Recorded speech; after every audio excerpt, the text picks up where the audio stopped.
테슬라의 발걸음이 최근 들어 보폭도 커지고 속도도 점점 빨라지고 있습니다. 블룸버그 보도에 따르면 테슬라가 바이든 정부의 텍사스에서 캘리포니아에 이르는 긴 도로에서 전기 트럭을 충전할 수 있는 전기 트럭 전용 충전소를 건설할 수 있도록 비용을 지원해 달라고 요청했다고 합니다.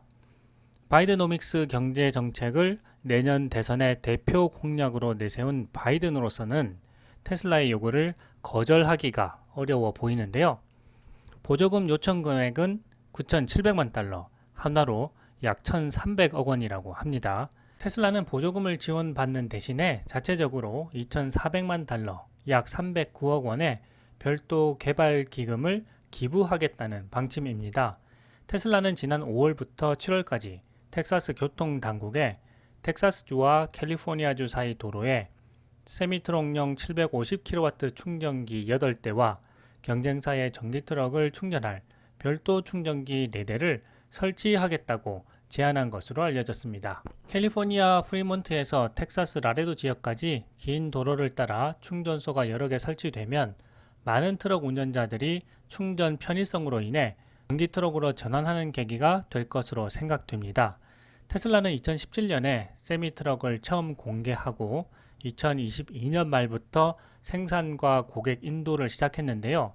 올해 4월경에 4680 배터리셀 본격 생산과 세미트럭 대량 생산을 위한 네바다 기가팩토리 확장을 발표했습니다. 테슬라 세미트럭은 한 번 충전으로 800km를 이동할 수 있다고 밝히고 있지만 차량에 탑재된 배터리 양이 워낙 방대해서 충전에 많은 시간이 소요된다는 지적을 받아왔습니다. 그래서 테슬라 세미트럭 충전을 위한 메가차저가 본격적으로 건설되어야 하는데요. 테슬라는 이 건설 비용의 상당 부분을 바이든 정부의 친환경 정책 예산에서 지원해 달라고 요청하고 있는 것입니다. 현재 미국 정부는 온실가스 감축을 위해서 전기차 전환을 서두르고 있는데요. 미국 내 전기차 충전소를 현재 14만 개에서 2030년까지 50만 개로 늘리겠다는 대계획을 발표했고 테슬라의 많은 부분을 의지하며 전기차 충전 네트워크 건설에 보조금을 지원하고 있습니다. 블룸버그는 테슬라의 계획이 성공한다면 미국 최초 전기트럭 충전 네트워크가 될 것이고 텍사스에서 애리조나, 캘리포니아로 이어지는 장거리 전기트럭 운송이 가능해질 것이라고 했습니다.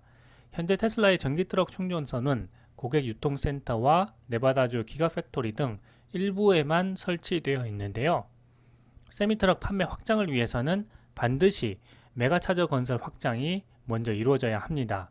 일론 머스크도 이 점을 잘 알고 있기 때문에 미국 전역에서 세미트럭이 달리기 위해서는 메가차저 건설 속도를 높여야 하는 것입니다. 만약 이번 세미트럭 메가차저 스테이션 건설에 바이든 정부의 보조금이 지급된다면 향후 메가차저 충전소 건설은 타 지역으로도 확장 속도를 높일 수 있을 것으로 생각됩니다. 그리고 이번 캘리포니아와 텍사스 메가차저 건설은 향후 테슬라가 신규 공장을 건설하려고 하는 멕시코까지 연결될 가능성도 있습니다. 이 루트를 따라 테슬라의 세미트럭이 필요한 자재들을 싣고 운반하면서 물류 비용을 줄이는데 기여할 수 있을 것으로 생각됩니다. 세미트럭 고객 인도 행사에서 세미트럭의 우수성을 설명하면서 세미트럭을 자체 물류 운송에 먼저 이용하고 싶다고 말한 것도 이러한 맥락에서 생각해 볼 수 있습니다. 테슬라 생산 공장에서는 옵티머스를 활용해 생산량을 늘리고 비용을 절감하면서 동시에 물류 운송에서는 세미트럭을 이용해 비용을 절감하는 테슬라만의 혁신이 이루어질 수 있는 것입니다.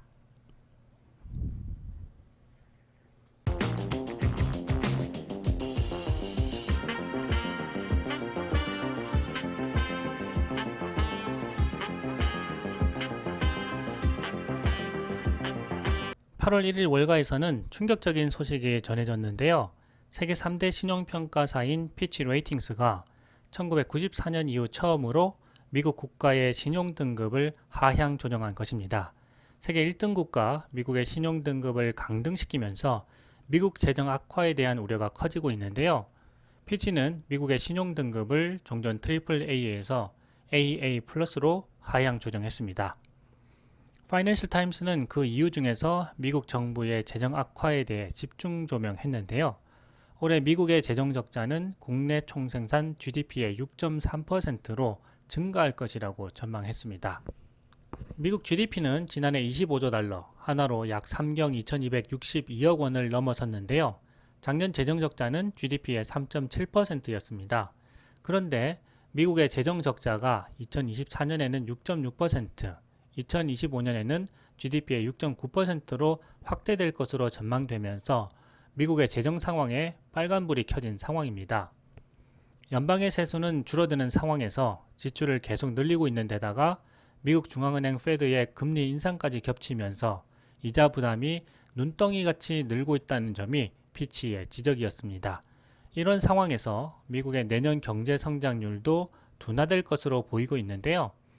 국제통화기금 IMF는 미국의 올해 경제 성장률 전망치를 기존 1.6%에서 1.7%로 0.1%포인트 올렸지만 내년 성장률은 1%로 올해보다 둔화될 것으로 예측한 것입니다. 국제통화기금 IMF는 미국의 경제 성장률 전망치를 올해는 괜찮지만 내년에는 좋지 않다고 본 것입니다. 미국 의회는 정부 지출을 줄이기 위해 계속해서 노력하고 있지만 피치는 중기 재정 전망에 대한 약간의 개선에 불과하다라고 평가절하했습니다. 사실상 의지가 없다고 본 것입니다. 미국 의회 예산처는 2033년까지 누적 지출 절감액이 1조 5천억 달러, GDP의 3.9%에 달할 것이라고 예측했습니다. 2024년에는 700억 달러, GDP의 0.3%, 2025년에는 1120억 달러, GDP의 0.4%로 추산하고 있는데요. 피치는 2024년 11월 대선을 앞두고 바이든 정부의 실질적인 재정 건전화 조치를 기대하지 않는다고 본 것입니다. 바이든 행정부가 표심을 잃지 않기 위해서 지출을 줄이지 않을 것이란 해석입니다. 그럼에도 불구하고 워렌 버핏은 미국 경제는 튼튼하고 기축통화인 달러 역시 강건해서 미국 국채를 계속해서 매입하겠다는 입장을 밝히기도 했습니다.